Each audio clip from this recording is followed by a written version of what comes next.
Learning this flash photography is going to open up a world of creative possibilities. See, a flash can be used to do almost anything. I can simulate natural light and create images as if they were lit by sunlight, but I can have full control over that light. I can also go to the other side and create conceptual creative work that doesn't exist to the naked eye. Flash can do all of that and everything in between. The problem is it's intimidating and it can be very complicated to pick up and learn. I'm here to actually make the process quite simple. In fact, in this crash course, in just over 2 hours, you're going to learn everything that you need to know to start using Flash in your portrait work today. So what we're going to do is we're going to begin by talking about the gear. See, there's so much gear options out there. I don't want you to get lost. I want you to teach you exactly what you need, what you don't, show you the differences. I'm even going to help you set up that gear and show you how it works. After that, I'm going to give you some basic frameworks. How do you incorporate Flash into your work? How do you expose? How do you get to the right power settings? Then from there, I'm going to take you on location and we're going to put everything into practice as we go through 2 different portrait shoots, one designed for more of a natural look and the other for more of a dramatic one. By the end of the course, you're going to be ready and probably itching a bit to get Flash into your own portraiture. But the other thing that we're going to do is we're going to prepare you for diving deeper down the rabbit hole of lighting. See, if you like what you see, and I guarantee you will, there is so much more to learn, and I'm going to guide you and instruct you on what the next steps are as well. So if you guys want to learn more, go ahead and check out the links below. Can't wait to see you in the course.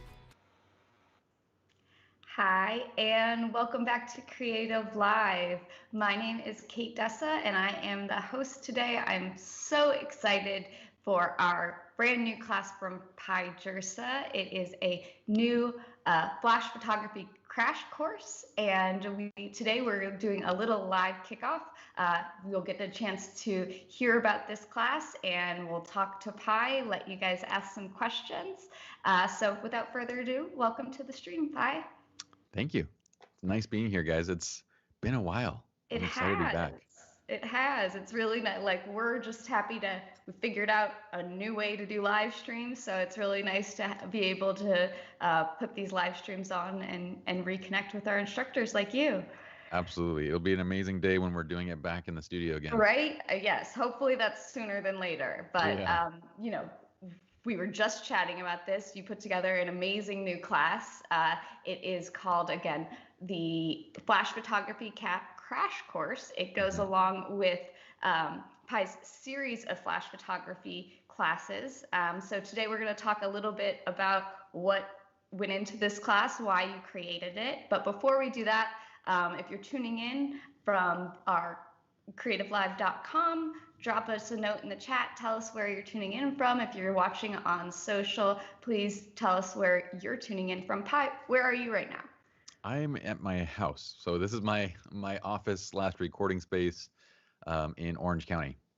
Very cool. Very cool. So next time, hopefully, we'll be all together in Seattle. I am here from Las Vegas, and so it's exciting to bring together our worldwide audience. Hey to Sezi, who is Pi could be a voiceover actor, as Sezi says. I get that a lot. You have a great voice, Pi, and that's probably why you're a podcaster too, huh? I do podcast. We just launched a podcast this year. Awesome. Tell us a little bit about it before we jump into it. It's called Think Stupid Simple. So it's one of those.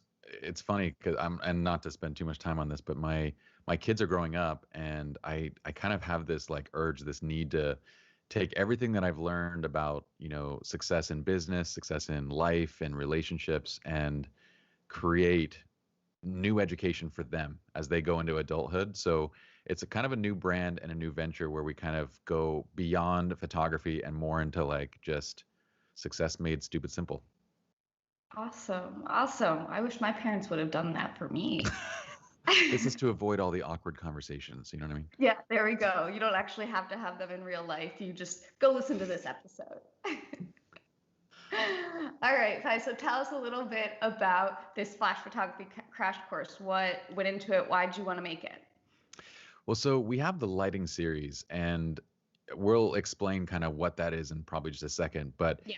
the lighting series is this extensive, 30 plus hour kind of series that takes you from the beginning all the way through to advanced lighting mastery. And what we wanted, especially when we were introducing it to the Creative Live audience, was we wanted something a little bit more simple. So we designed not that the lighting series isn't like ground up, but we wanted something that gets everybody out and shooting right away. So we made the flash photography crash course, which is designed to be, short and sweet. It's 2 hours, and it's really just to get you into what is the latest flash photography gear that we actually use, from the affordable to the high-end kind of gear that you might think about. We give recommendations on that side. We show you how to set it up. And then we're out and shooting with 2 different shoots just to get you guys going. So it's designed to get students off the ground and running, and then set them up for, if you want to dive deeper, then the lighting series is right there to jump into. Awesome. So, yeah, what I'm most excited about, and we talked about this as we were kind of planning out this class, is flash photography can be really intimidating, especially when you've been a natural light photographer. So this class really kind of sets up those who are transitioning into flash and allows them to go, literally after you take this 90-minute class, you can go out and do something. And a lot of flash, Absolutely. It feels like you got to have all the setup, you got to understand how to work the gear, and that's why I think this class excites me. And then, yeah, the concept of being able to go dive deeper on the individual things you're going to touch on in this class, because we have this series, is so awesome. For sure, you're spot on, and I feel like a lot of people don't end up learning flash because not only is there this, it's complicated, and most people when they teach flash photography, they teach it from the standpoint that's very not relatable. So when you go on YouTube and you go all these places and you see somebody, oh, we're gonna put, 5 different pro photo flashes down and we're gonna go for this effect, and people are like, I don't have 5 different flashes, and how do I even set that up? And this is $12,000 flash setup. Yeah. What we've designed this to be is like starting from the ground up. We're going to be working with inexpensive gear. We're going to work with some expensive gear and give you the choice of choosing like where you are in your photography career, and show you that you can create regardless of what you have. And on top of that, we address these misconceptions early on. Like a lot of people think that flash is only one thing. It's dramatic images, super dramatic dark portraits. And it's really not. Flash can be anything you want it to be. So in the crash course, we break that down. We give you a simple framework, and then we do 2 demonstrations, one for a dramatic setup, then one where flash is just being used to kind of create a more natural effect, just like a reflector or a bounce. Awesome.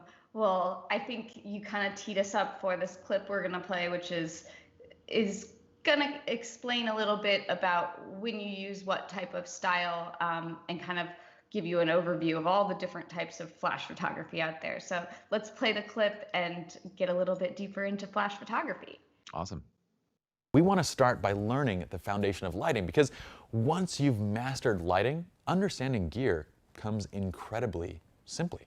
I mean, it's basically learning smaller flashes and moving to bigger flashes and adding more modifiers and so forth. But knowing the foundation of lighting is well, the foundation. Once you get that part, everything else is going to come very naturally. From there, we want you to practice the principles. Now, if I show you on-camera flash and I show you how to use a $20 reflector or whatever modifier to make an image, that becomes very accessible. Most of you will already have this gear in your toolkit. You have an on-camera flash. If you don't have the modifier, it's easy to spend 20 bucks to buy it, and you can go out and practice what we teach right away. This makes things accessible. This makes it so you can go out and test these different lighting principles and see it in real life. And what this allows you to do is to refine your imagery. The best way to learn lighting is to get out there and practice, guys. You can't learn it by simply following a workshop or reading a book. You have to watch these principles, watch the tutorials, and then go out and do it on your own. By using such simple gear, it makes it easy to go out and do it and to refine your imagery. Now, once you've refined your imagery and you're coming out with great professional images and you're seeing the limitations on what you're able to do, that's when we would say to expand your gear. That's when we get into lighting 201, where we take the flash off the camera. We get into lighting 301. We're using constant lights, large studio strobes, and so forth. But at that point, it becomes so simple because all you have to do, you already know the foundation of lighting. All you need to do is just learn one extra piece of gear and how to modify it. And that's simple. It's going to follow all the same principles that we're covering inside this workshop. So we're going to create fantastic images inside of Lighting 101, and we're going to do it all with your on-camera flash, which is going to allow you all to focus on the actual lighting techniques that we're using, how to modify, how to shape light and create amazing images regardless of the gear that you have.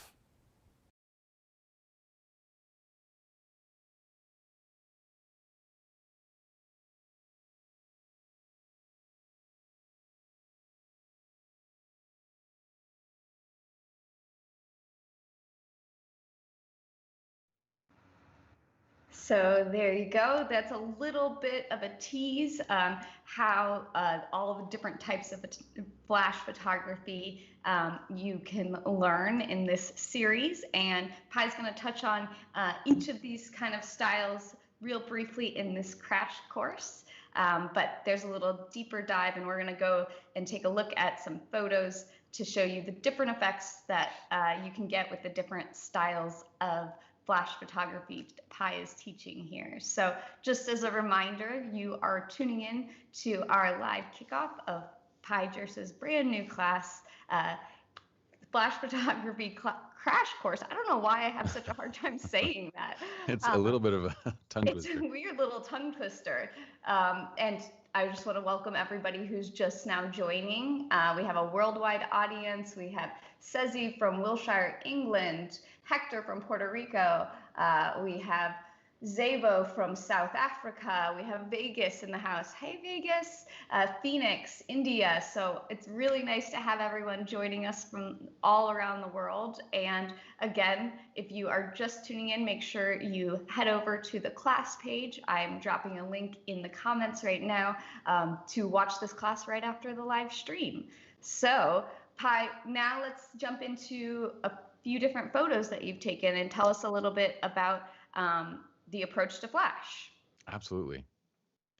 Okay, this one's really fun. So I haven't really mentioned the lighting series and kind of how we designed it yet, but the lighting series is really meant to like teach you from the ground up how powerful flash can be, starting with the most basic flash, which is on-camera flash. Yeah. So lighting 1 is teaching you the fundamentals of lighting while showing you how powerful on-camera flash can be. Specifically, this shot was actually on-camera flash. So what we're doing is we're using a technique where we're throwing light, controlled light from the flash into a reflector and then creating what looks like an off-camera light source, but it's not. It's actually coming from the flash unit. This is a technique that we use constantly because if you are a portrait photographer, if you do weddings, if you do events, if you're just out and about with the family, oftentimes you don't have your full gear setups or you don't have everything that you need with you. So we teach a lot of kind of what I would say are MacGyver techniques like this one, where you can basically, with your understanding of light, you can create any type of light source, even when you're limited to on-camera flash. So yeah, this, and I believe there's another shot of this same athlete. Both of these are on-camera flash bounced. And we kind of do a little balancing. You'll notice that in the left side, the garage is just open a little peak. That's what's giving us that little rim light on the left side of his face. And we're bouncing above us to create a light that's coming straight down and lighting his body. Yeah, these are such beautiful shots and such dramatic shots that didn't take a ton of expensive gear, which is the coolest part. Just any camera and an on-camera flash. That's it. And just for everyone watching, when you say on-camera flash, it's still an additional flash cam that you're adding to your camera. It's not your stock flash Correct. That comes with your camera, right? Yeah, they're taking most of those out of cameras these days. But yeah, if you have a pop-up flash, you do need a on-camera like a hot shoe flash. So it just fits right on your hot shoe. The main difference is that with a pop-up flash, you can't control where it's going. It just always goes straight. With a hot shoe flash, you can change the angle and move the head around. That's what you need for really anything flash photography. Totally. Thanks for that clarification. Of course. Thanks for asking. Let's take a look at the next photo. Yeah, so this is probably what people think of when they think of flash photography is kind of dramatic shots like this. So on the left side, we're setting an exposure where we see all the light and kind of there's this richness in the background and nothing is blown out. Everything is blown out means like it goes completely white. It's nice and dark, so it kind of has this dramatic feel. And then what we're doing is we're pumping in a good amount of light just to light up our subject because obviously she's too dark on the left side. So we add light and we balance to create this dramatic look.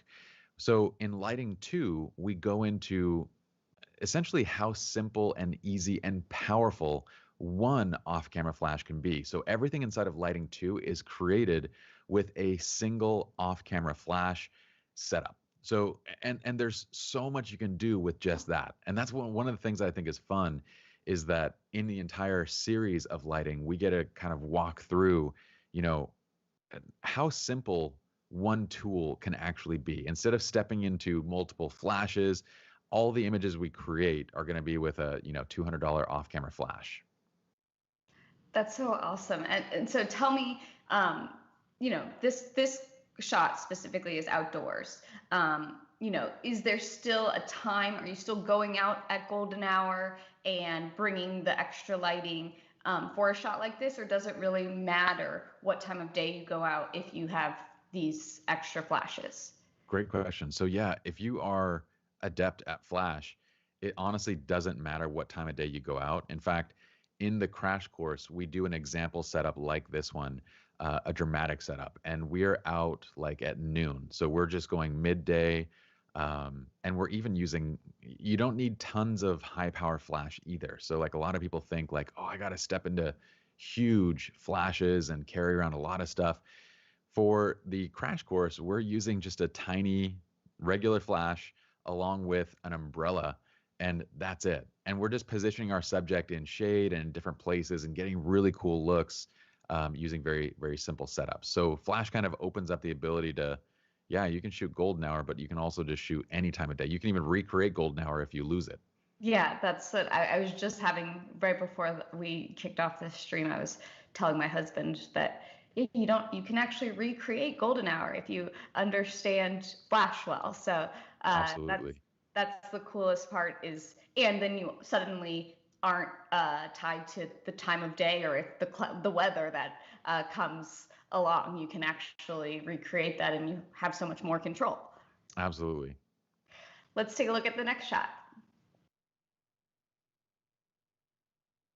Okay, so this one is one of the more advanced setups. So this is where we get to lighting 3.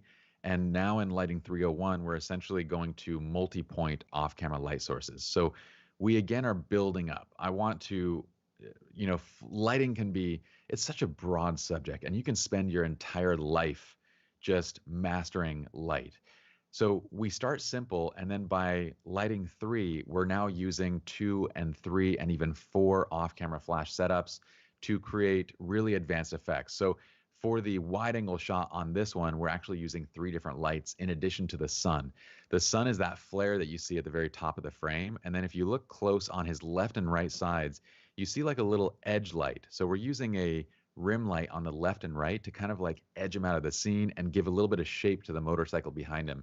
It's a really fun setup. Again, it can be done with, gear that's not that expensive. Like you can have an entire flash setup for around like this one would be a budget of like $1,500 to $2,000. So you'd think that I need $10,000 to go and get this, but you really don't. You can do it with like really great budget gear, and we also work with the higher end stuff too. But yeah, it's very simple. And tell me, how many people did you have on this shoot? How many, ultimately that's also something with flash photography. A lot of the time you need extra hands. Yeah, for this one, I just had one. So I just had Okay. in that shot that you see my assistant holding the light. That's it. So again, I like to design things that are very approachable. So for the most part, we try to use no assistance whatsoever. So that way you can see how it is to like kind of do things by yourself. And then there are certain setups where you kind of have a choice where you could bring an assistant out to it, or you can carry a larger stand and sandbags and kind of set it up that way. But you kind of pick your poison. You're either carrying out some pretty heavy gear, Yeah. or you're just simply inviting a friend along, or oftentimes the whoever you're shooting will have somebody there, and you can just kind of use them as an assistant. Yeah, totally. All right, let's take a look at the next shot.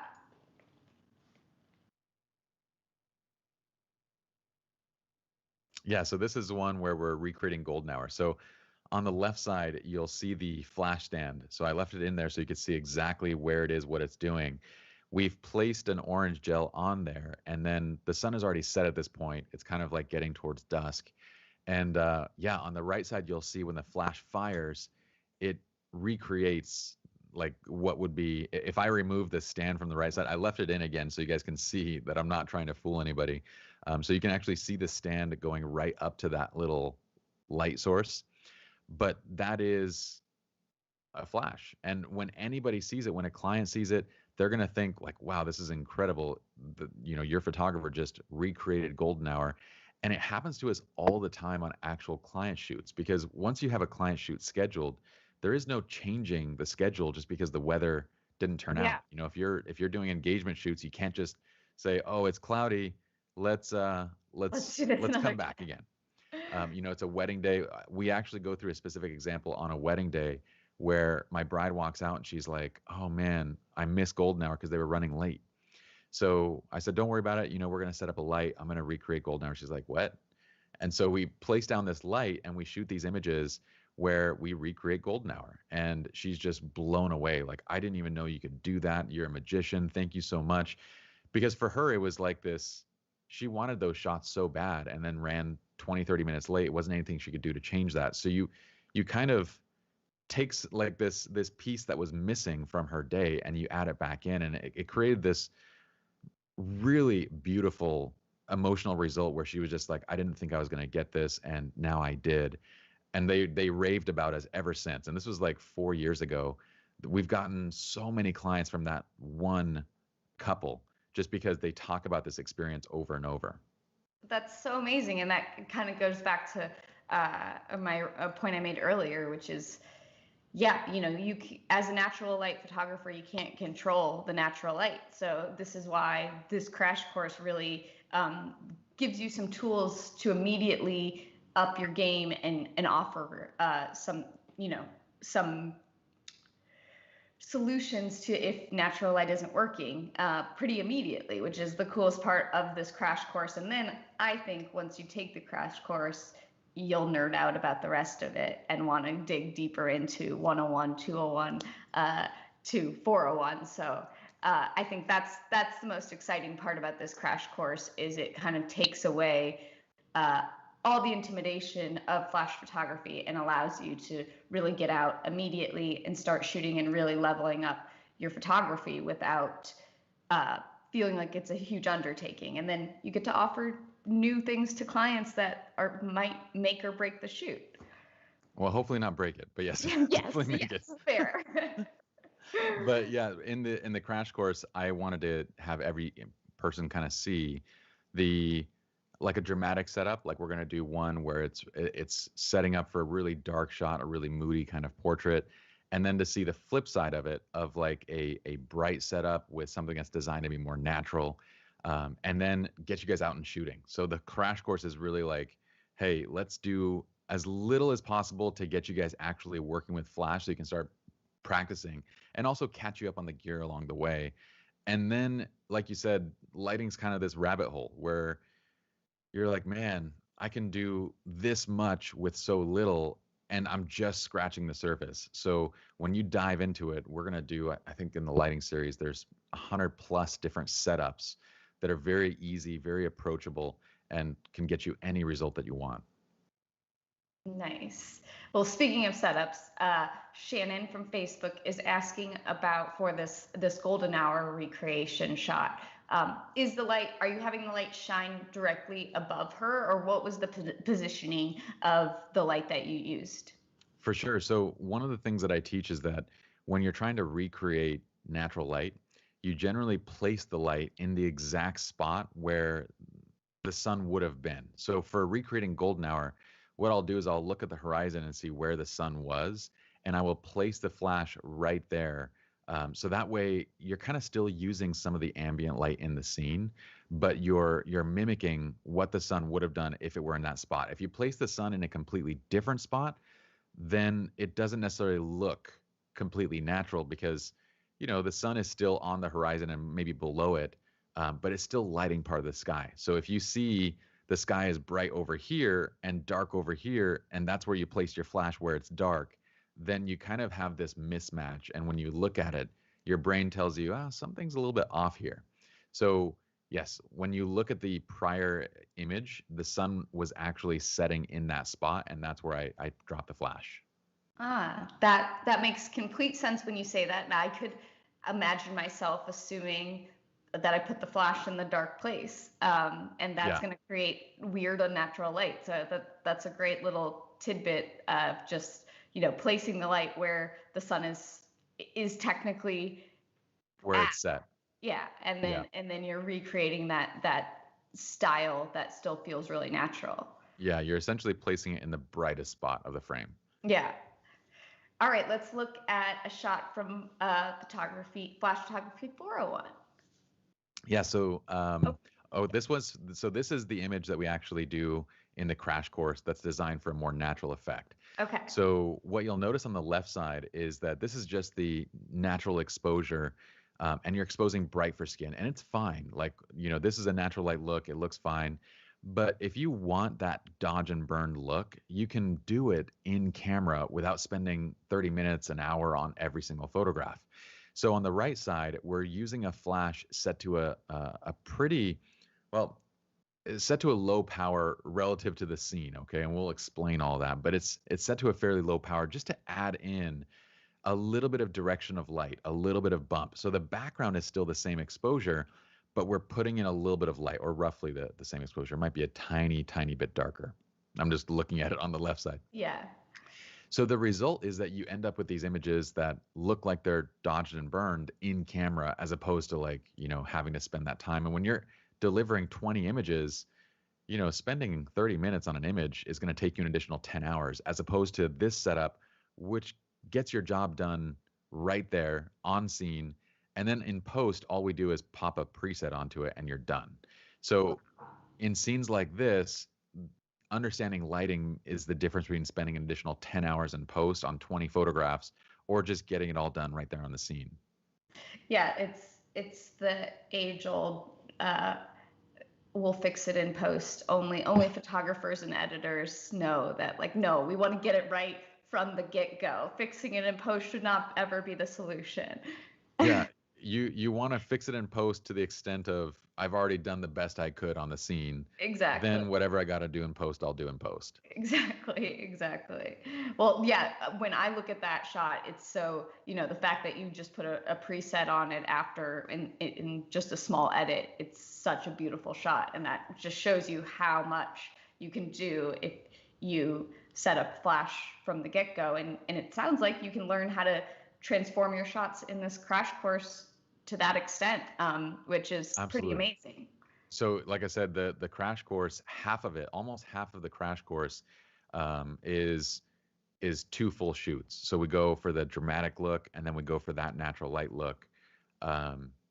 Because again, we want to get you guys out and actually working. So as you're moving into the lighting series, you're going to learn tons of techniques, but I want you guys to be already out and shooting at that point, so that way you can actually incorporate those techniques as you go. Absolutely. Well, Pi, this 30-minute stream went by super fast. Oh, I didn't know we were already at the end. So much that we ran through. I'm going to be dropping a link to the course. Again, this is the live kickoff for Pi Jirsa's brand new flash photography crash course, which will get you out shooting today after you take it. It's a short and sweet crash course for 90 minutes, and you can start learning immediately and start putting it into action. So right after we sign off, make sure you head over to the link I'll drop in, or refresh the page if you're watching from the class page. Thanks everybody for tuning in, and enjoy the class. All right, guys, see ya.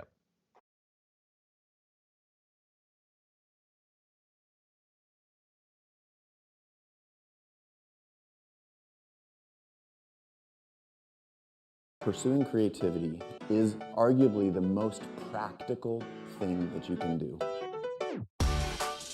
We humans are adaptation champions. That's what makes us human, our ability to imagine. The hard part is to look inside and say, what are my invisible beliefs that I have about money? I wanted to figure out how it actually worked. And you are really here because you became passionate about an idea. What does it take to capture great photographs of birds? You have to be grounded in your cameras. You need to understand the technology. Just like any band shoot, we're looking to capture great shots of the band themselves playing on stage. So the drummer shot, lead singer, guitars. How do you even prepare to shoot with your phone? And then we're actually going to go into the edit. Once you hit rock bottom, there's no place to go but up. You learn what's real. You learn what's needed. In astrophotography, there is a great deal more planning involved because you are literally shooting in the dark. We can't change others, but we can change our perspective. Wow, that's a good way to start the day. I had tears in my eyes.